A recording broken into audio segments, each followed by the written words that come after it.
Hey everyone, it's Gerry Toledo, founder of the Human Leadership Academy, where we change the world one leader at a time by unleashing the best version of you. Thanks for tuning in to today's leadership lesson, where we'll cover what to do when you have a cross-functional crisis. So Val's question is, I work in an office environment and I often need help from other groups to do my job. I always ask politely and say thank you when they do help.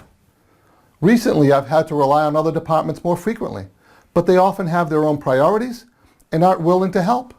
What can I do to get the job done when things are out of my control?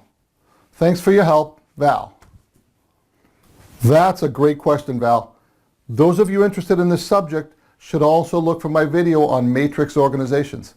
At some point, everyone in a big company runs into this problem. This subject is something that's so pervasive that I've developed a detailed framework that I call managing the periphery. I can't cover all the details in this forum, but the basic premise is that you can't focus solely on your task or your department's responsibilities. This is especially true if you're in a leadership position. The idea is to widen your circle of influence so that you can more directly impact customer outcomes and eliminate roadblocks along the way. You should get this process started before you get to the crisis level. I can briefly summarize the process in 3 easy steps. Number 1, make friends outside your neighborhood. Don't let your introduction be part of a request for a favor. Go out of your way to be extra friendly as often as you can. These aren't just robots programmed to do your bidding. They're living, breathing human beings. Ask them how their weekend was. Take interest in their hobbies. Do they have kids? Get to know them before you need something. Doing a favor for a friend is more readily embraced than some stranger piling their work on your shoulders. Number 2, establish goodwill. We do this by finding ways to deliver value with no expectation of reciprocity. Find ways to do even small favors.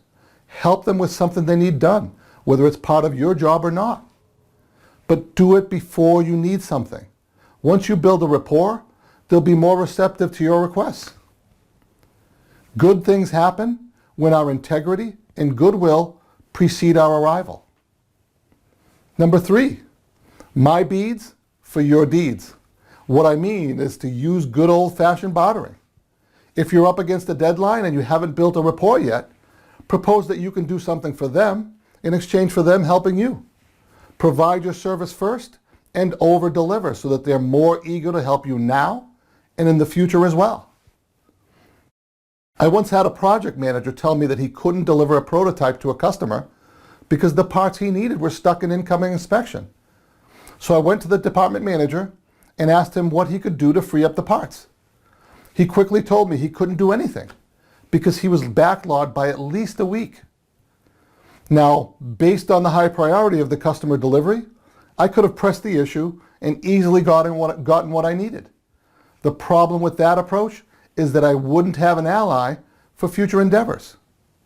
So what I did was propose that I loan him one of my guys for a couple of days until he cleared the entire backlog, not just the parts I needed. I created a win-win situation which got me my parts immediately and helped him clear his backlog in half the time. Additionally, I made a new friend outside my neighborhood and established goodwill, thereby widening my circle of influence in one fell swoop. So Val, thanks for the question. I hope it helps your situation, and keep the questions coming. Did you like this video? If you did, then please leave a comment below. Maybe you have a different perspective on the subject. We'd love to hear your insights. Please join our channel on YouTube and then like us on Facebook. And go to gerrytoledo.com to receive more free leadership lessons each week. We often send out free content that may not be on our other forums, so be sure to join our email list. Thanks for watching, and remember to step up, take the lead, and make a difference.